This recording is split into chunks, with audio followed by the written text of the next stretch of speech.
Come on in. Let's conversate about what's going on. Let's conversate about what's going on. Let's do the disclaimer, and then I'm going to go ahead and get to the video.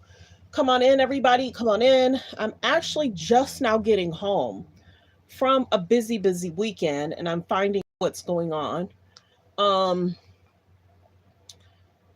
And I'll let the news state what's going on. So come on in, everyone. Come on in. Let me know if you guys can hear me okay. And I'll press play here. With inaugurations, Super Bowl, the Democratic National Convention, and other big, large events. So there are thousands of federal, state, and local law enforcement. I'm going to do my disclaimer.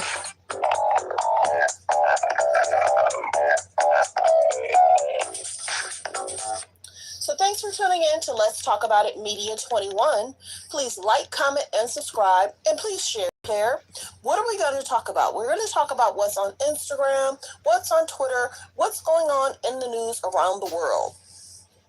Copyright disclaimer: under Section 107 of the Copyright Act of 1976, allowance is made for fair use for purposes such as criticism, comments, news reporting, teaching, scholarships, and research. Fair use is use permitted by a copyright statute that might otherwise be infringing. All comments are alleged, in our opinion, and for entertainment purposes only. And don't forget, the Cash App is Let's Talk About It Media. And have a great day. Stay positive, stay focused. Okay, everyone, let's get to the video. Thanks for being here. Enforcement here in this city, deployed across Wisconsin. As we were flying in this afternoon, there were about a dozen or so law enforcement officers. We never quite determined which agency, but they were flying in here as a group to deploy in assistance to the Milwaukee Police Department. In the airport, we found dozens of others from other agencies. Some appear to be from Texas, for example. There are about a dozen cities across the country who've deployed police officers, other security personnel here to help. That's standard. That's it's happened. North there from may their be more side. in the coming days, but for now, they've been part of planning for years. We saw them riding around on bicycles earlier today, getting the lay of the land, trying to sort out their bearings. And of course, all of them under the leadership of the U.S. Secret Service, which is responsible for these kinds of events. So we await word tonight, Mark, whether or not we'll hear again from the president and in what form. And we should also add, in a sign of one attempt at least to address the heated rhetoric of the moment, the Biden campaign has decided to immediately begin postponing television and digital communication across the country on television, in your social media stream. It may take a few hours or days for it to all filter out. But as of now, the Biden campaign isn't spending any money reaching voters on the air, online, through text messaging. Officials here at CBS confirmed that they've received the messages, as would be standard, telling them to please cease that advertising. And so that is what will happen, unclear for how long, but a sign of at least the Biden campaign's effort to address this and take down the temperature. You can hear Ed O'Keefe there on the street in Milwaukee, Wisconsin, ahead of the RNC getting underway. The Defense Secretary of the United States of America, Lloyd Austin, has also issued a statement condemning the violence, which has absolutely no place in our democracy. This is not the way we resolve our differences in America, and it must never be. He says he's relieved that reports indicate former President Trump is safe and he is in his prayers. I want to go to Samantha Vinograd, who is here on set with us, former Homeland Security official. Sam, you and I have been talking frequently about the concern about political violence, domestic violent extremism, and outside actors. In these very early hours, what is your analysis of what is happening and what are you hearing? Well, my analysis is that the protection mission for the former president failed. The protection mission is typically based on intelligence and based on operational steps to ensure the protectee is safe. The problem is, Margaret, that the intelligence and law enforcement community has been warning for months, if not years, about the threat of what we call lone actors or small groups of individuals, basically individuals who are mobilized and radicalized by themselves, who really present an intelligence challenge to identify, detect, and mitigate. And that may very well be what we saw play out today. A lone actor, perhaps a small group of individuals targeting the president. And in this case, it is clear intelligence did not pick up on that threat.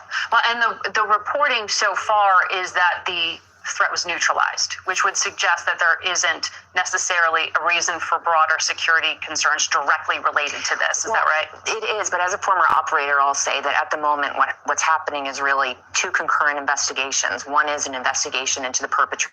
He did act alone, and whether any other individuals could be inspired by his actions to copy what he did. So there's that piece of it. There's an investigation to the security failures that resulted in this incident.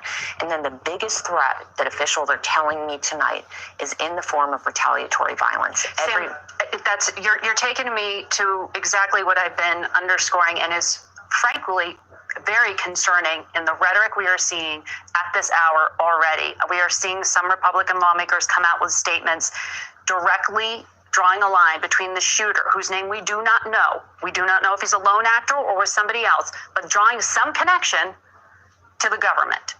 We have nothing to base that on at this hour. At this hour, leading officials within the U.S. government still don't know what transpired, and it is frankly unpatriotic at this moment to be stoking the flames when we know that we are sitting on a cauldron of tensions. We know that tensions were already high before this incident, and the counterterrorism officials and Homeland Security officials that I've spoken to in the last few hours are deeply concerned that this event will be used as a rallying cry to launch attacks against individuals associated with the Biden campaign and lead to broader domestic distress. So right now, the goals are to investigate the incident, both the perpetrator and the security failures, as well as to try to tamp down any tensions that may arise coming out of it. Now, in this country, there is the First Amendment. And what we're seeing on Twitter, while it is First Amendment protected activity, I will say again, is unpatriotic in the sense that we know that this kind of rhetoric has a nexus to violence. We saw that on January 6th. We saw that in the attack against Nancy Pelosi's husband and multiple other instances. Hello. Thanks for being here. Thanks for being here. An important point to make, which is not in any way to say that people shouldn't be concerned, shouldn't be angered at a security failure, but to direct it in some other kind of form of violence would also be incredibly wrong. Your former boss at Homeland Security, Alejandro Mayorkas, just issued a statement, the Homeland Security Secretary, saying, "We condemn this violence in the strongest possible terms and commend the Secret Service for their swift action today. We are engaged with President Biden, former President Trump, and their campaigns and are taking every possible measure to ensure their safety and security. Maintaining the security of the presidential candidates and their campaign events is one of our department's most vital priorities." And we did see some reports there that there was increased security around Senator J.D. Vance on that short list of potential vice presidential contenders, the junior senator from the state of Ohio as well. But it looked like those were ATF officers who were at his home based on the reporting we had earlier. Why would that happen, Sam? Well, let me just note, I work very closely with the U.S. Secret Service. They are ideologically agnostic. Their protection mission does not depend on political party. Under U.S. law, they are legally authorized to protect the former president and his family. So any notion that this was politicized in any way, and that's what led to the security failure, I think, of course, will be investigated, but I've seen no evidence of that in my tenure at Homeland Security. The U.S. Secret Service does not currently have a mandate to protect Senator J.D. Vance. He is not the vice presidential nominee. All that will change after the convention when we have a vice president nominated. So there are other law enforcement agencies, both federal, state, and local, that have jurisdiction to enhance security around individuals when the threat environment changes. So at this time, we should understand that there are likely efforts underway to identify whose security may be most at risk in this instance, and law enforcement stepping up its posture in that regard. You're looking at the screen right now and seeing a statement from J.D. Vance, and he said this isn't an isolated incident, and that the premise of the Biden campaign is that Donald Trump is an authoritarian fascist who must be stopped at all costs. So he is directly, as I think Bob pointed out earlier, he is drawing a line between the rhetoric used on the campaign trail by the Biden campaign to the incident that happened today, perhaps implying there that it was inspiration. Others have tried to draw a more direct line. I also want to look at what our reporter, Nicole Skenga, who covers these agencies, is sending to us. She is reporting that the suspect shot at the former president and other individuals with an AR-style rifle from 200 to 300 feet away. Our earlier reporting had just been rifle. This is just a bit more detail, and it has the distance of 200 to 300 feet away, presumably from Donald Trump. But we do know it was outside the security perimeter, which is why we had this catastrophic failure of ability to protect. I'm hearing from our control room that our CBS Mornings co-host and colleague, Tony Dokoupil, is also joining us now from Milwaukee, Wisconsin. Tony, you know, these Republican national conventions, they are often, just like the Democratic national conventions, almost like a week-long commercial. There's pomp, there is circumstance. The tenor and the tone of everything is about to change. What are you seeing out there, Tony? I'm sure people are on edge. Yeah, well, Margaret, I can tell you that the tenor and the tone has changed, and it changed quickly. What I have for you this evening is a small portrait of our changed America in the form of the reaction from Trump delegates and Republicans landing at Milwaukee International Airport, and right there in front of me, turning their phones on, getting calls from friends, receiving text messages, and learning the news that their candidate had an attempt on his life. And then you see the cycles and the stages of their reaction. You see anger, you see frustration, you see sadness and worry for the state of the country. And then above it and beyond all of those feelings, you have resolve, determination. They say this is not going to change what happens here in Wisconsin. And if anything, it's going to make them work harder and fight harder to see their candidate over the finishing line. What really ties what I've witnessed at the airport in the arrivals hall to your conversation with Sam Vinograd and with Ed O'Keefe and with others is that Democrats were also there in the hall. And in contrast to this morning, where the mood was light, celebratory, people were in conversation of a variety of political parties, this afternoon, this evening, as I talked to Republicans, Democrats were cutting in. They were making comments. On one occasion, we saw a woman say that this entire incident in Pennsylvania was staged. She then got into an argument with a Trump supporter who was accusing her of living in a different reality. The temperature is up. We've gone from joy, a moment of political celebration this morning, to a helter-skelter, knife's-edge moment that you feel from the moment you step foot here in Milwaukee. Tony Dokoupil, we have for our viewers at this hour some eyewitness sound that we want to play for them. This eyewitness was very close to the stage and former President Trump when the shooting began. Let's listen. I was about 5 feet away from them. Like, I was within, like, sight distance. Like, I was so Like close. the video, and all of a sudden, I just hear these 4 shots, and everybody's screaming, drop, and you can see the blood, like, splatter on his face, and the Secret Service just barricades him. And, you know, it was just, like, so scary. Okay, that was one of the eyewitnesses. The control room is telling me that one of our contributors here at CBS is joining us, I think, by phone. CBS News consultant and former deputy director of the Secret Service, A.T. Smith. A.T., I know you've been following the latest reporting here as well. Our Nicole Skanga says the shooter was about 200 to 300 feet away using an AR-style rifle. Does that sound right to you in terms of the kind of the firing of the bullets didn't sound very rapid? You had one eyewitness tell us, no, it sounded like a 22. What does this description of the weapon allegedly used here indicate to you? Yes, I think probably it was 200 to 300 yards instead of feet. Yards. Yeah, it sounds like that, you know, this individual was at least that far away, and an AR-style rifle can obviously hit a target or make that sort of a shot from that distance. Usually, from that distance, you know, there would be optics involved, like a scope, and, you know, usually a more accurate shot would be something like a high-powered rifle, like you think in terms of a deer rifle or something like a 30-06 or a 223, but it's still obviously too early to make those sorts of calls, but clearly an AR type rifle from that distance, as long as he had, you know, the visual, you know, has the ability to strike a target. Now, obviously, you know, it still still undetermined how many rounds were fired, but the answer to your question on that one is yes, it could actually do that.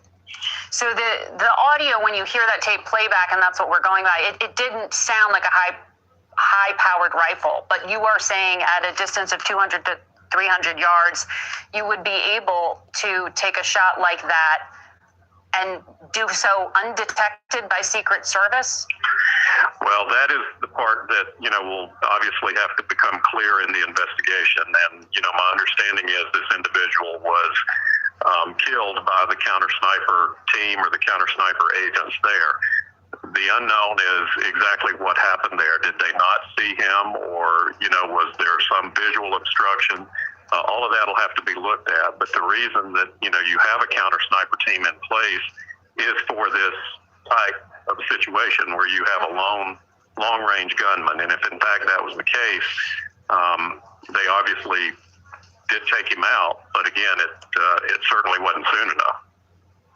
Well, if I'm looking at the log here of events that our producers did, just playing back the tape, it looks like at 6:11, the first Secret Service officer rushed in, and then at 6:12, we hear people yelling, "Shooters down." So what would that indicate to you about just how obvious a position this individual was in? And how is it that if they could act that quickly, that they didn't know ahead of time that there was that kind of vulnerability? I can't really answer that. That's, again, something that will have to come out. But that's part of their responsibility, is to be, panning the area, if you will. I mean, they have long-range binoculars, long-range rifles themselves.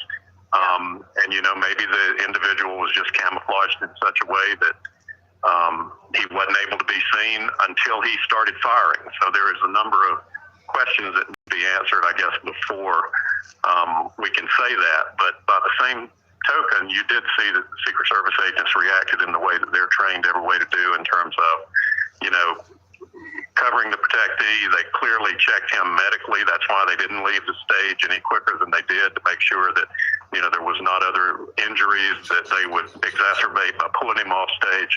And you clearly see the counter assault team, which is a different team, get into place, and they're covering those agents while they're taking care of the former president, and then ultimately got him to the armored limousine.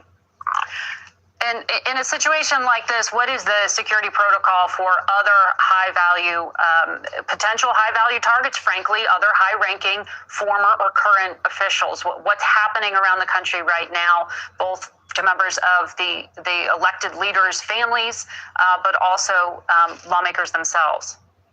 Well, all of the security around anyone with protection is going to be enhanced, I think, over the next few hours, simply because of this, because you want to find out if there's more, than a lone gunman situation here, if you have, multiple individuals. So a lot of that will have to be assessed over a period of hours or days with the intelligence. But I can assure you that all of the protection around protectees, whether it's Secret Service protectees, Capitol Hill with, members of Congress, that is all being increased as we speak. And I think, obviously, it's already become pretty obvious from the other reporting, Major Garrett and so forth, about Milwaukee and how heightened that has become in the last few hours. So everything will be increased. There's no doubt in the coming hours and, for the coming week, particularly with the convention. Just based on these initial details and the forensics so far, is it your assessment that this was a skilled shooter, someone who had gone through training? Like the video as you guys come in, sensitive content, Say what sort of training he content, may have had, but trigger certainly, warnings. Someone didn't just go Like out the video. with a rifle of this type this afternoon. My guess would be, and it's simply a guess, that it is someone who had, developed some sort of a skill set, had probably practiced, gone to a range, and all of that will be figured out later on. But to have this kind of an incident, to take this kind of a shot from this kind of distance, would indicate to me that it's somebody that's very familiar with the firearm. Mm-hmm. And we know that the ATF is trying to run forensics on all those details of the weapon with an urgent trace at this hour. Thank you for your analysis. It is because it's coming up on 9:30 right now. We want to just remind you of what we do know at this hour. It is 9:30 on the East Coast, 6:30 on the West. and we are in continuous breaking news because of the significance of the events of the past few hours. You are seeing here Donald Trump, who was injured in a shooting as his campaign rally was underway in the key swing state of Pennsylvania, battleground state. The former president said tonight in a statement on social media that he is okay, but that he was, quote, shot with a bullet that pierced the upper part of my right ear.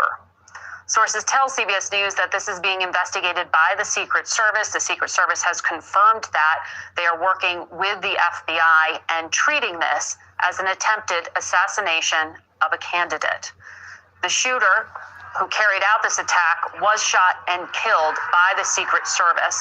And we know that sources are telling CBS News that the gunman was on a shed using an AR-style rifle when these multiple shots were fired. And as you can see there, Donald Trump standing up, defiantly raising his arm. He mouthed what looked like the word fight. He was able to walk off the stage with the help of all those agents who are surrounding him and helping him get carried off. But you can see there that trickle of red behind his right ear. And that is where the injury we just described to you apparently took place. We want to go now to CBS News political campaign reporter Olivia Rinaldi, who was also at that rally, and she recorded this video of the shooting. Like the videos, you guys come in. Like the videos, you guys come in.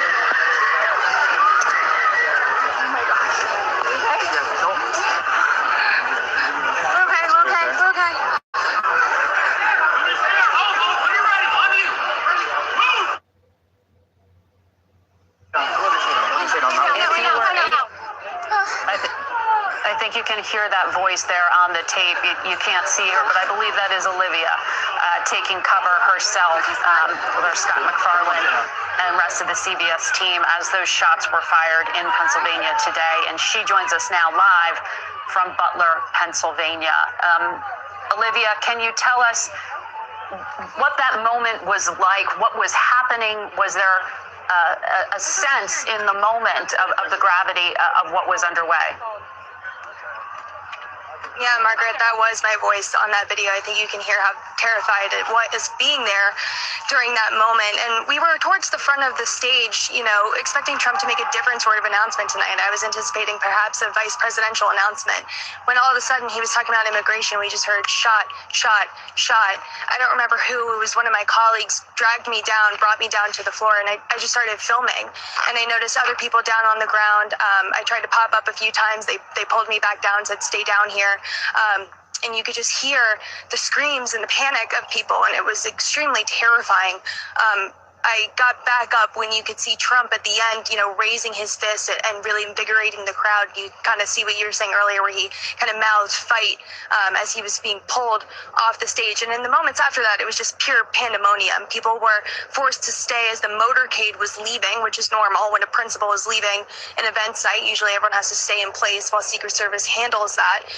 But then it was just kind of chaos. Secret Service was telling people to leave, and I looked over at the bleachers to the left of Donald Trump, and there you could see blood on the bleachers, and you could also see water bottles and t-shirts strewn about, but there was a lot of blood over there, and I could see police unfolding yellow crime scene tape as that was happening. So a lot of terrible imagery today that is surely going to stick with a lot of people who were at this rally, Margaret. No doubt, Olivia, and we are just so glad that you are safe and able to recount for us what you witnessed. We know from the Secret Service that there were 2 people who were critically injured in addition to the single death of an attendee. Olivia, you said you saw a lot of blood there on the bleachers. Did you see who those individuals were who were injured? Yes, we could see one individual one man who, after the melee and the pandemonium, appeared to be, taken by several individuals, carried off of that area on the bleachers. My colleague, Jake Rosen, even spoke to an ER doctor who was there next to him on those bleachers and was helping out. And he said that this man suffered a head injury and that there was brain matter on the ground, and this man tried to administer CPR and ultimately, he passed away sadly this evening. And you can still hear besides me a lot of helicopters around this area as more police have searching the area, canvassing, just making sure that there's nothing still going on here. But very terrible day. We did see people running away, some people with blood on their bodies. Just a lot of imagery coming out of this, Margaret. Olivia Rinaldi, thank you for being there. And a reminder that you can be just doing your job. You can be just out there supporting the candidate you like, and this kind of violence, this kind of gun violence, is possible, Bob. And we've been talking a lot about Milwaukee, Wisconsin, because that's the site, Margaret, of where the Republican National Convention will open on Monday. And we have been lucky, in a sense, in the United States to not have to deal with constant political violence in the way people in the past have with presidential campaigns. But if you look back at history, it was October 14th, 1912. Then candidate Teddy Roosevelt campaigning for the presidency in Milwaukee, Wisconsin. An infamous assassination attempt struck in his chest. It hits a copy of his speech. Teddy Roosevelt survives. He continues to give his speech. And as CBS News data journalism has found, of the 45 individuals serving as president, 13 or about 29% have been subject to actual or attempted assassination attempts. 4 presidents, Lincoln, Garfield, McKinley, and John F. Kennedy, of course, were killed in assassination attempts. And thank you for the context, Bob. And I just want to say we are showing you this video on repeat because these events just happened. But we want to make clear that this is something we are reporting to you as a historic event as it unfolds. But we are very mindful that this kind of event can inspire violence, it can inspire retaliation, and we want no part of that, Sam. But you were just explaining to us that this Secret Service detail extends not just to the president and the candidate, but to their family members at this hour.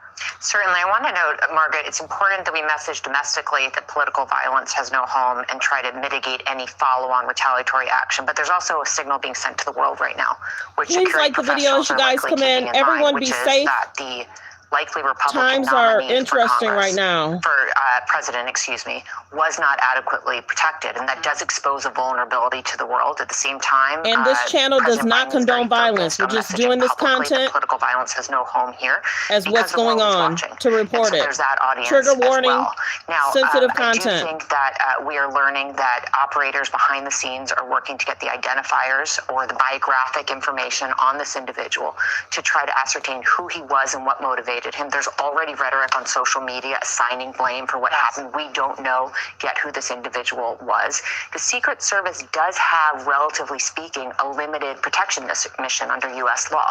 It's for the current president and vice president, and then the former president and his family members, and then the nominee for president and nominee for vice president. Beyond that, there are a range of potential targets that could be at enhanced risk in light of what happened tonight. So behind the scenes, I am learning that individuals are speaking with not just the Secret Service, but other law enforcement officials who have protection missions at the Department of Justice, U.S. Capitol Police, and of course, state and local officials who are protecting individuals in their jurisdictions. So there's a coordinated intelligence and law enforcement effort right now to ensure that additional protectees have the resources that they need to hopefully stay safe. And we know that a lot of those were enhanced after the violence of January 6th and the political violence of concern due to threats against lawmakers. You were, Sam, raising the risk on a global scale that this image of the former president, the Republican nominee, not being adequately protected by U.S. law enforcement. To your point on the global amplification here of this, it is the BBC, our partners out of the UK, who were reporting earlier today and spoke with a witness who says that he saw the gunman on a roof minutes before the shots were fired. And I want to play that sound for you now. We noticed the guy crawling crawling up the roof of the building beside us, 50 feet away from us.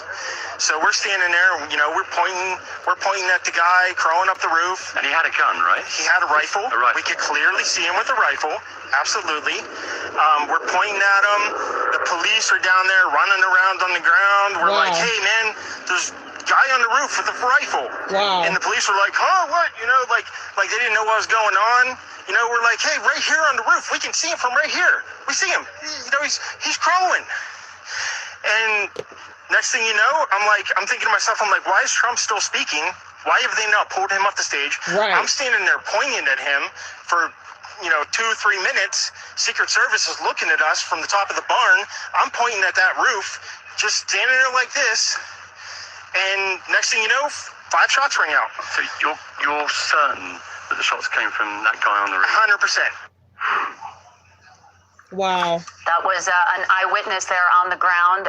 His account being shared with our partners at the BBC, that being amplified, that exact message being amplified around the world, that at the very high-profile political event in Pennsylvania today, an event that Donald Trump himself tried to draw attention to, saying he had big news to announce, that an individual there saw a man with a rifle go into position.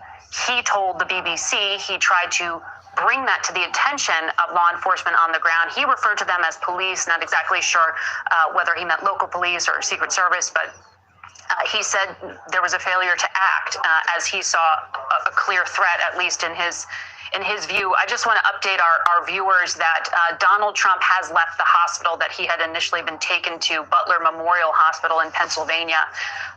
And our CBS reporters are saying that it's not clear where he is headed next. I'm sure they don't want to detail a lot of his movements at this hour for understandable security reasons, but that he had been planning to go back to his home in New Jersey and then on to Milwaukee for this massive political event that will be gripping all of us throughout the week, the Republican National Convention. Our CBS News reporter Nicole Skenga is on the phone. Nicole, I know you, along with so many of our colleagues, are just trying to get hold of anyone with insight into what is happening with the investigation at this hour. Have you learned anything? Yes, Margaret, the suspect was using an AR-15 style rifle, shooting from about 200 to 300 feet away, according to multiple federal law enforcement officials. Multiple rounds were fired. We're still working to confirm an exact number, but that weapon explains the sporadic nature of the bullet spray. AR-15 style weapons are not known for their accuracy. We know the suspect was on a shed, an elevated platform outside of the Secret Service perimeter. Secret Service also confirming that. Right now, law enforcement. So everyone, thanks for tuning in. Thanks for being here. I just wanted to do a 30-minute video to report on what's going on. They're stating that Trump did leave the hospital. Like I said, this is a trigger warning. We don't condone violence. I had literally just walked in the door and this was going on. So I pray all is well. More people are coming, so I'll continue to play. Still trying to determine whether or not it was debris from the teleprompter, from the protective glass surrounding the former president.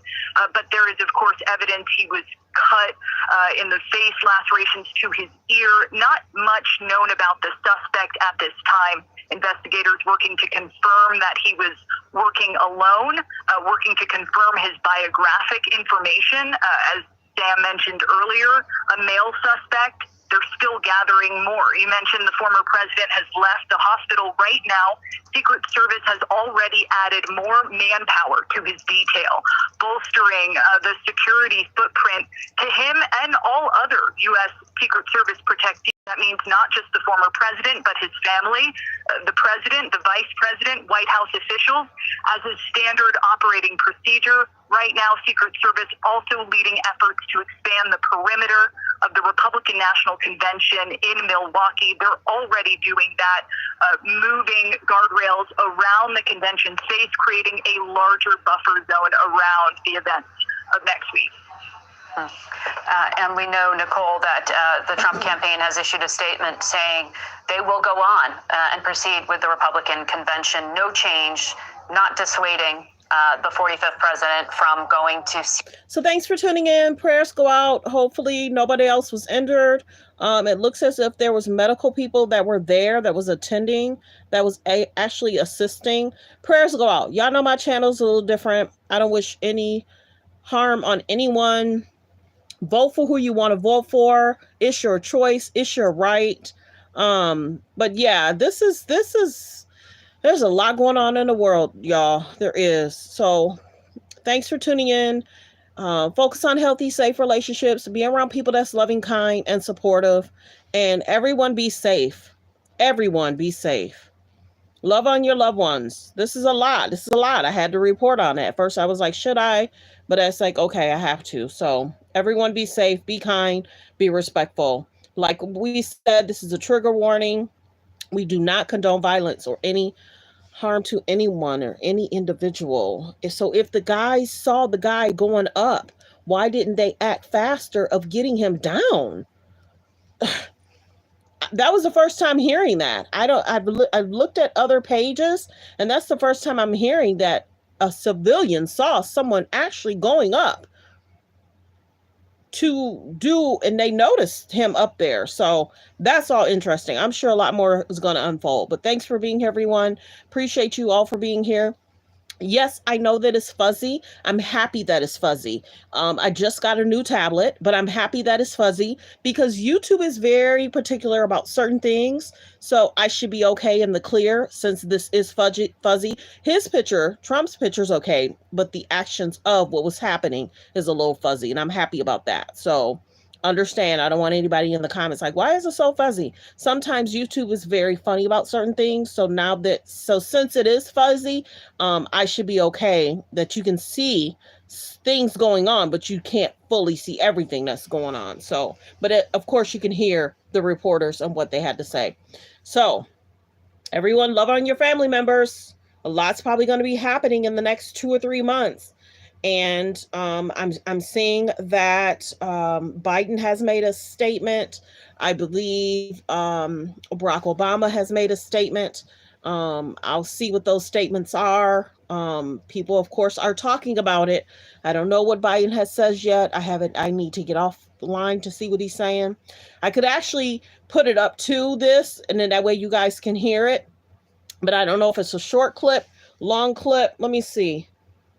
Let me see. Where is it at? Hold on one second. Let me see if I can find it.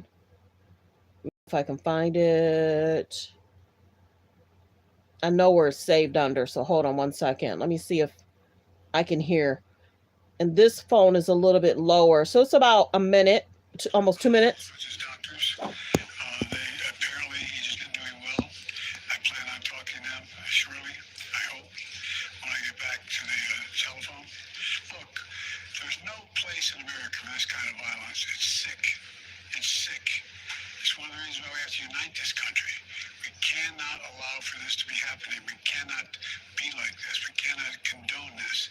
And so I want to thank the Secret Service and all the agencies, including the state agencies, that have been engaged in making sure that the people who, and we have more detail to come relative to other people maybe injured in the audience. I don't have all that detail. We'll make that available to you. I may be able to come back a little later tonight, but we'll put out a statement if I'm not able to give it if it's not convenient for you all. But the bottom line is that the Trump rally was a rally that he should have been able to be conducted peacefully without any problem. But the idea that there's political violence or violence in America like this is just unheard of. It's just not appropriate. And everybody must condemn it. Everybody. I'll keep you informed, and if I am able to speak to Donald, I'll let you know that as well. But so far, it appears he's doing well. Number one. Number two, that there's thoroughly investigating what happened to anyone else in the audience. We have some reports, but not final reports. And every agency in the federal government, I'm going back to my phone to speak with the federal agencies that are being put together again to give me an update and briefing. Has anything happened? They learned more in the last couple hours. So thank you very much, and I hope I get to speak to them tonight, and I'll get back to you if I do, okay? And that was Biden speaking out. at the podium. So thanks for tuning in, everyone. Have a great day. Focus on healthy, safe relationships. Be around people that's loving, kind, and respectful. I just wanted to do a quick video, update you guys on what was transpiring. We heard what the news had to say. We heard what Biden had to say, and we heard what civilians had to say and what they saw. So I hope everyone have a great night. Focus on healthy, safe relationships. Don't forget to subscribe to the channel. Like we said before, we hit 1 million views for the whole page. We're trying to get to 50K in the next 4 months. So thanks for being here. Thanks for supporting the channel. Everyone have a great evening. Goodbye.